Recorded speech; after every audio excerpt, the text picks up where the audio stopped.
published 1730 EDT, the 1st of September 2017, updated 2052 EDT, the 1st of September 2017. David Moyes will admit to some mistakes. In hindsight, he would not have suggested quite so early into last season that Sunderland were going to struggle to remain in the Premier League. And he sincerely regrets those remarks to a female BBC reporter. When he apologised to Vicki Sparks, he meant it. But when invited to finally have a go back, when given the opportunity to blame anyone but himself for a campaign that ended in such bitter disappointment, there is a decency about Moyes that stops him firing a few bullets. At the end of the day, I was the manager who got them relegated, he says. It is far from the whole story, of course, and in his first interview since resigning as Sunderland's manager last May, he does offer some insight into the problems he encountered. Problems, Moyes reveals without naming names, that included certain players feigning injury to avoid being selected. David Moyes could not prevent Sunderland being relegated from the Premier League last year, but the Scot claims that not even title-winning Chelsea manager Antonio Conte would have. At the end of the day, I was the manager who got them relegated, the 54-year-old admits. He also says he would not have taken the job had he been aware of the club's dire financial situation. He is honest enough to concede that his own due diligence should have been better. But had he realized Ellis had plans to sell the club and would be unable to provide him with any money in the January transfer window, he would have politely declined the American's job offer. Again, however, Moyes expresses no real anger towards Short when he says he is sympathetic to the fact that the owner had already pumped £300 million of his own money into the club and now wanted out. It is one of the reasons why Moyes chose not to send in his lawyers to negotiate a severance deal when he decided to quit. He could have pointed to the assurances he was given prior to taking the job, to the fact he had a 4-year contract. But on a point of principle he just walked. I knew that 70 people had been made redundant and I was choosing to resign, he says. Moyes claims he would not have taken the job had been aware of their dire financial situation. The Scot resigned, meaning he left without a payoff, something he believes was for the best. Sunderland finished bottom of the table despite Jermaine Defoe's 15 Premier League goals. For that reason, I thought it was best to walk away without a payoff. Those people had had to leave the club. His reflection on a most difficult year, perhaps the most difficult he has had to endure despite his experiences at Manchester United and at Real Sociedad, is calm and measured. Even if there is a sense of frustration when it comes to the criticism he received for saying quite so soon that his team were in a relegation battle. It was August 21, after all. I think I would rather not have said it, he says. But at the same time, I'd always rather be honest. We're just lost to Middlesbrough and had a couple of difficulties picking the team. When people ask me why I said it, they need to realize it was actually a direct question in a press conference after the game. The reaction surprised me a little bit because all I was doing was speaking honestly. Moyes admitted, as early as August 21, 2016, that Sunderland were in a relegation battle. The Scot has also endured difficult spells in charge of Manchester United and Real Sociedad. Clearly he could have said more. There were rumours that at least one player had refused to play in the particular game, just as such rumours resurfaced around the final game of the season against Chelsea, by which time Sunderland had already been relegated. They didn't refuse to play, says Moyes of the Chelsea game. But there were players who didn't play. But I could also say there were players at other times of the season who didn't play. It was more to do with attitude. I wouldn't name the players. Players were injured, or not available for the game. but nobody refused. But players said they were injured when perhaps he thought they weren't. Yeah, he replies. But there were other games when players, for different reasons, weren't playing. That was more at the start of the season. I think you're disappointed. I think then you start to think this is wrong. But people only see what happens on a Saturday. Difficult players are easier to deal with if you have the financial muscle to buy and sell.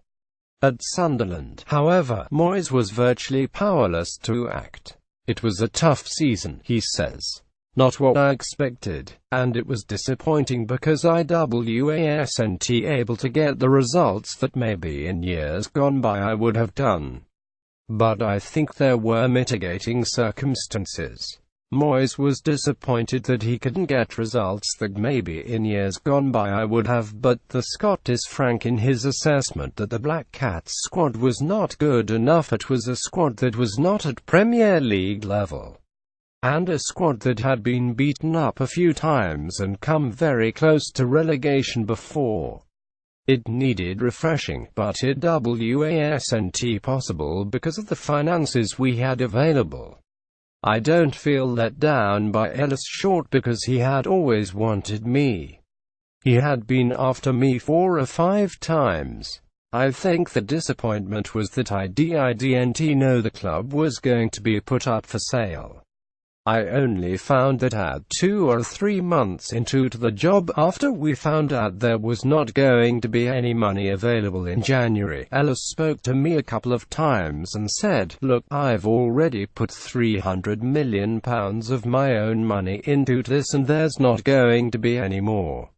But I didn't know that beforehand and I wouldn't have taken the job had I known. I wasn't aware of all the issues Sunderland had, the amount of debt, the players they had to pay back. I wasn't aware of that. And I wasn't aware of the detail in some of the contracts players had, in terms of being able to leave and so on. Having said that, maybe it was my job to do better due diligence, even if it can be difficult to persuade a club to open up the books to you and say this is what we've got. Relegation, nevertheless, remains on his record, and what amounts to another chastening period at a club. But Moyes' belief in himself remains unchanged, as does his confidence in his methods. I think Harry Redknapp got it right when he said Antonio Conte couldn't have kept up Sunderland last season, he says. Moyes expresses no real anger towards Sunderland's American owner Ellis short pictured. He claims he found out Sunderland would be put up for sale 2 or 3 months into the job. Look at Manchester United. It's taken them a few $100 million to get them in a good order. At Real Sociedad, we kept them up. We did the job we had to do there. The only one that looks a little bit out of sync is Sunderland. And it was probably the hardest to take. I think my record of losing 2 games in a row was minimal. It'd go back to the training ground, find a way. But last year I couldn't get it to work, and it was getting me down because I was losing. That was my first relegation and I hope it'll be my last. The controversy that surrounded his off-camera comments to Sparks' veiled threat to give her a slap should she ask him such difficult questions again, only added to his problems at a critical time. It was a difficult point and I regret it and I apologized to the reporter, he says. She accepted the apology. Has it damaged his reputation? No, I don't think so, he says. Everybody knows I've been married 30 years. I've got a daughter who once played football for Preston North End. I was a footballer for a long time. But I should have done better and I should have spoken better. As for his reputation as a football manager, he also argues it remains untarnished by the failure to keep Sunderland up. Moyes was forced to apologise after a veiled threat to give BBC reporter Vicki Sparks a slap. I think my managerial record will stand up as well as anybody's. The 54-year-old believes he thinks that would be wrong, he says. I think my last game was 499 games as a Premier League manager. I've maybe got 880 or 890 as a manager in total. I think my record will stand up as well as anybody's. But perhaps he should have built on that record by following Rafa Benitez's example at Newcastle and guiding Sunderland back to the Premier League. I looked at what Newcastle had done to get back up, he says. They had been the biggest spenders in the January before they got relegated. They also spent big in the summer to get back up. I had gone to Ellis with a plan of how to get back up if we got relegated, and it had an illustration of what Newcastle had done. But he said he wouldn't be able to fund it, he didn't have the money. In the end, my decision to resign was both difficult and easy. Ellis' response made up my mind, but at the same time it was difficult because of where I had come from, the way I had been brought up by my dad. You don't give jobs up, you don't do that. He wants another job now, though. There's a sense of wanting to get it right, he says. I want that winning feeling again.